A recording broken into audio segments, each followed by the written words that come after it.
This is where Judaism, Christianity, and Islam meet, believed to be the birthplace of the patriarch Abraham. And it is here that the Pope wanted to come to express his message of unity. Near the ruins, the Pope held an interfaith meeting. Reconciliation and putting aside our differences. We must all work together for the future, a fraternal love which recognizes a common humanity. We are here together in 2021, which I consider a pivotal year, a crucial year for our future. The most iconic moment, perhaps, was this. The meeting between the Pope and Grand Ayatollah Ali al-Sistani is symbolic and significant. Overseas now, Pope Francis making history. The pontiff in northern Iraq today, calling for unity and forgiveness for Muslim extremists as he visited several churches. Pope Francis visited the ancient city of Ur, believed to be the birthplace of the patriarch Abraham, revered by Jews, Christians, and Muslims, and stressed the commonalities among God's children. And it is here where the Pope is planning to hold an interfaith dialogue to promote understanding between Christians, Muslims, and other religions. The first step we have to undertake is to restore trust. But in order to restore trust, we have to reinforce first global cooperation.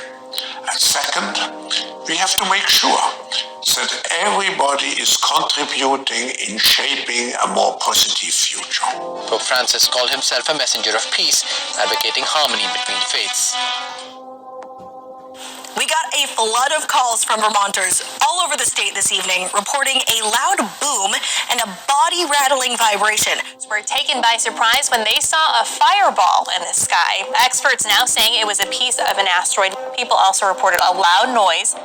People reported seeing it across the Northeast, even in Canada. Yeah, 2021. Aliens or something? No big deal. Don't care. All right, Kathleen, did you feel a mysterious boom or shaking about 5 o'clock tonight? Some of our fellow colleagues felt it right here at the Fox 5 studios in Kearney Mesa and at various work-from-home locations. In fact, our newsroom got calls from viewers from El Cajon to Ramona. Sheriff's Department got reports from the South Bay to La Mesa. The U.S. Geological Survey, which of course records earthquakes around our area, didn't have a trembler on record for that time and location. And by the way, Kathleen, the last time there was one of these mysterious booms, you may recall, in our area, was nearly about 2 months ago. It was on January 15th, and we still didn't know what caused that then. Yeah, my theory too was also the military, but I guess we came up empty on that. Yeah, we'll have to see. Still waiting. I'm still waiting. Come on, call.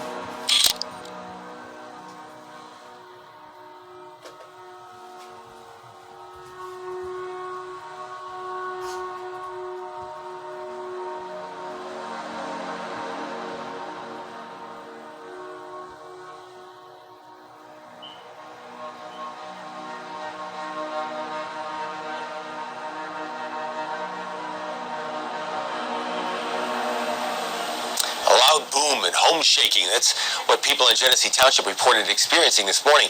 They're not seeing any damage. Some reached out to ABC 12 wondering what it was. Ariane Perret has been asking around all day and found the bizarre boom was actually felt across a large area of Genesee County. And this wasn't the first time it happened.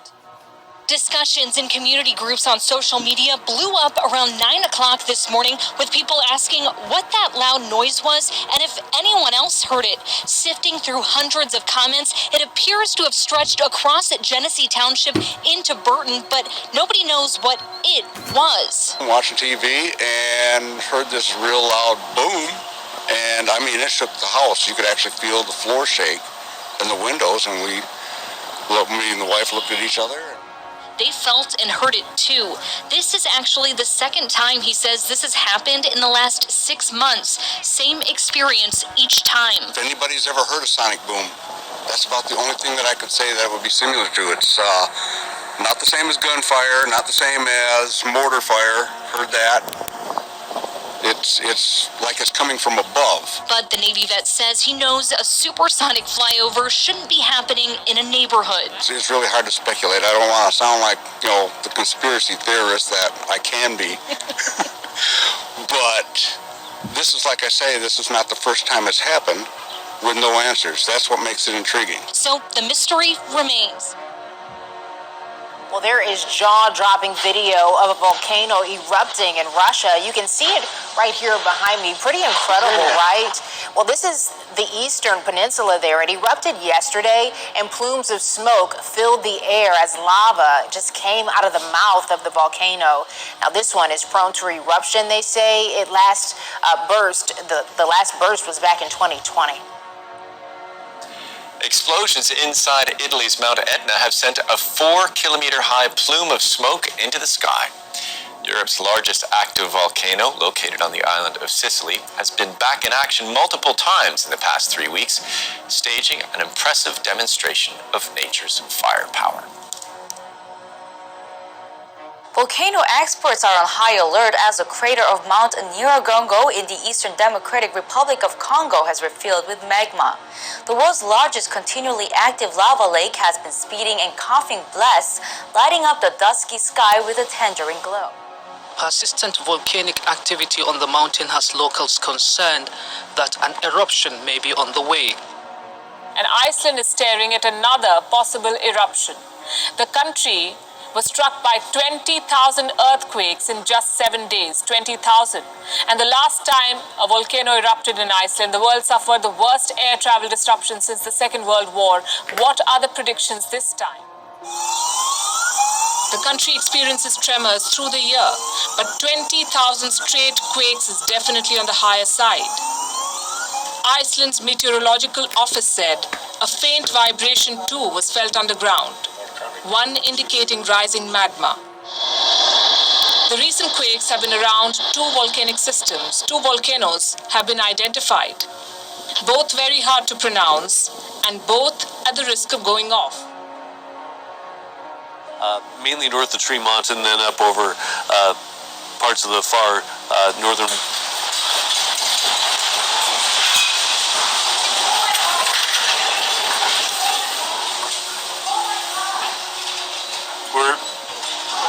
We have an earthquake and we're sheltering in place.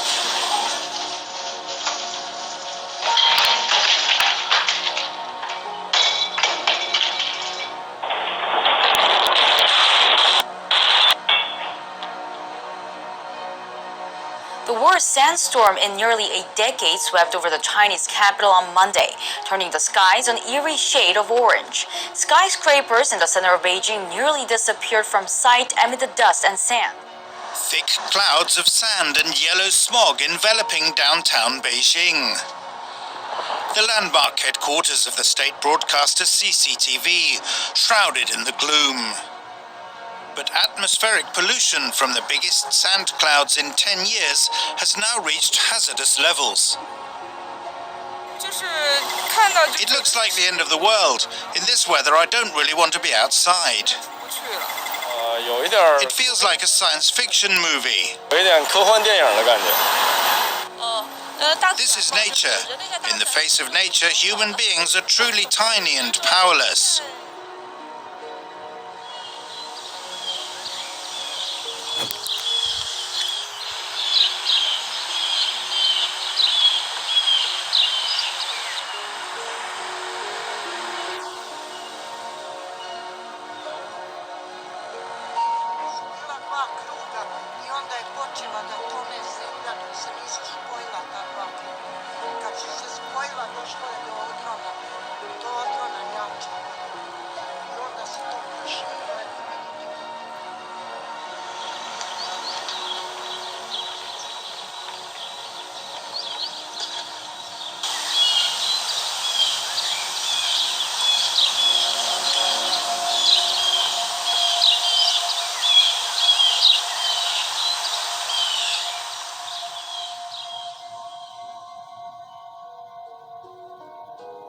For residents in the Haiku area, they say they've never seen rain like this in a long time. Severe flooding is forcing the evacuations of hundreds of residents in Haiku. Real flooding situation we have not seen in a long time.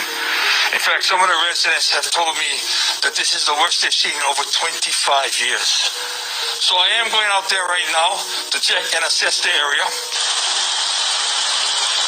Longtime Haiku residents say they've never seen rain like this before. And there is a EMI ditch above us that usually handles the rains, but it is overflowing onto the EMI roads and all of the upper roads in the lower area.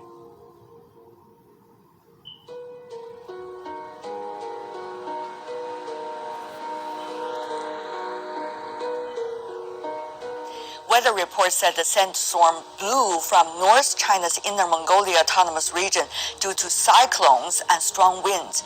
Meanwhile, in Mongolia, authorities said powerful sandstorms in the south had killed 6 people, while at least 80 others were missing. But this time, almost unprecedented over the past few years. Yeah, this is the worst sandstorm over the past nearly 11 years.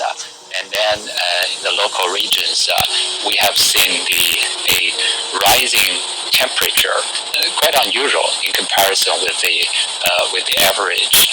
We have seen in some locations, not far from Beijing, the PM10 or the respirable particulates, the concentration have topped 11,000 micrograms. 600 micrograms is beyond index already. In the center part of Beijing, it's also at one moment approached to 10,000. So it's very, very high.